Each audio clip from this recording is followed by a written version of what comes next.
starting right about now. Treat doubt, think of doubt like a fish that swims, that kind of shows itself in the ocean of your mind. This is what I just thought about when I got here. As I was walking to make this video, it came to me. So I wanted to share that with you. Like, I thought, what am I going to say on this video? And it's like, you know, these doubts that came up in my consciousness a little while ago, I was like, you know, they kind of just pop up. They're not really like, you can be feeling great one moment and then the doubt comes. And so I think that the fear and the doubt is a sign, it's been said by Stephen Pressler, that you're going in the right direction. And I think the more that we grow then is the more that when these doubts come up, these inner criticisms, the more that we can then start being sort of excited, like, hey, you know what, this means I'm going the right way, and start trusting the doubt, almost like, and then maybe give a different voice to the doubt, like, you know, let it sort of compliment you, change the tonality, like, hey man, maybe you're not going to do so good on the video. Maybe you can have it tell you in a seductive voice, I don't know if you're going to do so good on the, you know, let it seduce you. You know, man, I'm saying is like, have fun with these doubts. Like, be a friend to it. Let it tease you. Let it flirt with you maybe. And maybe your life will be better. I don't know. I mean, this is like uncharted territory. I've kind of worked with these tools a little bit, like changing the tone of the internal critic. But the reason I'm making this video is that I'm very committed to overcoming these things. And you might say, well, why? Well, because I think these little nuances are sort of like they're stains on the glass. And when you really are looking to create this perfect model of who you want to be, and all you have is these little stains to see clearer, to have a more fulfilled life, well, aren't you going to do what it takes to get that blemish out? You know, we work so hard, I think, in this world to have a beautiful car, and we treat that car like it's amazing. But what can we do for our inner understandings, and our inner growth, and our inner battles, you know? You've heard me talk about this one quite a bit, meditation. That just says Om on it. In other words, meditation. I'm not going to go into this one so much.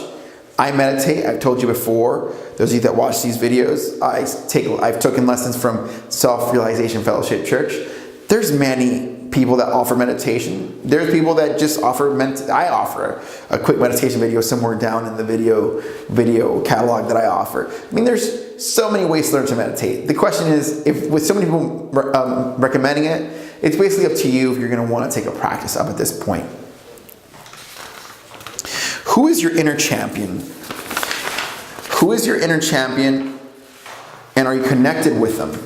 In other words, do you actually make an effort to listen to that part of you that wants best for you? For me, you know, I write down an affirmation every day. Look, it's right here. See, like my inner champion wrote all of that today. And they wrote an entire dialogue as to what I'm going to make a video about, or the one I made before this. My inner champion is consistently, I'm in communication with them. And so, you know, make friends with your inner critic to a degree, and then listen and behave and do the behavior of your inner champion. You know, that way you can start feeding the beast, starving the doubt, as Grant Cardone says. But if you're not doing that, you know, if you're always giving into the lure of your trauma, this vortex of muck, you know, and then finding yourself feeling shameful, guilty, not driven, not having enough dignity and self-respect for yourself, then you really got to look at who you're becoming. And nobody's perfect. Like, I feel those things too. Like, I'll have my deep lows sometimes. They just kind of hit. And I'm just like, dude, this is terrible. But that's where I get more obsessed about figuring out. And I'll make a video like this, or I'll share the strategies. And like, after I make this video, I'm going to feel amazing. Put it like that. And so I know that there's growth and there's light at the end of the tunnel. But I think some people get into the darkness, or these darker aspects, the shadow aspects, these doubts, and they'll feed them, and they'll kind of stay in a cycle, and they never really find, oh, it's sort of like something I got to outplay and outmaneuver and outgrow. They don't really recognize that yet, and that's why I'm making these videos. Self-regulation, which ties into exactly what I just said.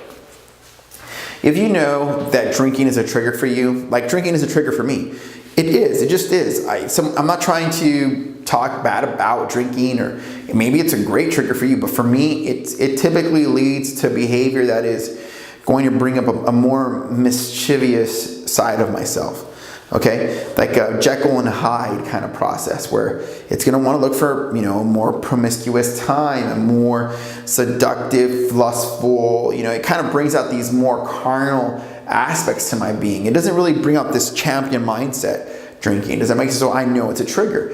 And by the same token, you have to understand what are your triggers and what, like, so I meditate, I go to sleep, I brush my teeth, I eat well, I exercise, I read books, audible books, I'm consistently absorbing, doing hypnosis, making videos, teaching people, talking about the process that improve. You see, so I'm always in a state of self-regulation. I'm editing my circle, making sure there's not negativity or toxicity. I'm not looking at emails. You see how I'm regulating.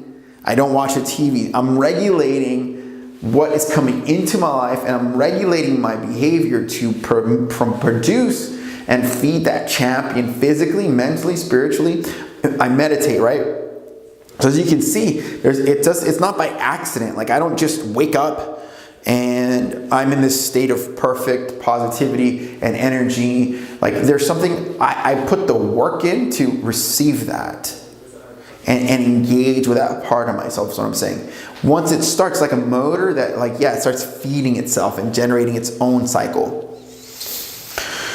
Okay. In listening to what I said, the biggest issue that you could have is denying that you have an inner critic and not doing the necessary things that you need to do in order to establish a stronger inner champion, and making the connection with that inner champion and feeding the beast, that champion, and starving the doubt, right? That's the biggest issue. Just sort of ignoring everything I just said, not having self-regulated behavior, not knowing what your sticking points are, what holds you back, how you procrastinate. Just sort of, that's the biggest error you're gonna have. This is a process. Like, the process of personal development is a process. If I met me, 15 years ago, I probably would, I guess if I met me, I'd be like, wow, okay. Let's say he was sitting across in a chair right there. Let's say it's you. Let's say if I was looking at me from 15 years ago, I'd say, wow, you got a lot of good things going for you. It's just that you're going to need to be humbled and look inwardly to process some of the stuff you don't know about yet. And, I'd love to be by your side to walk you through it, but you're going to have to, be strong and work the process and work with faith. That's what I would tell myself, okay? So the biggest mistakes for that is just ignoring all this. What about you? I mean, what do you think? What's your perspective on the inner critic? How has it held you back? Any ideas that you have to add? The inner critic is not something like this black coat or a TV or there's nothing that we can tangibly touch about the inner critic. It's this elusive concept. So I'd love to hear your thoughts on it, and also what it takes to be a champion, and how you feed your inner champion and what you do to excel and outgrow your issues and be the parent that you never had. This is Jacob Adams. We'll see you next time. Share the video if you liked it.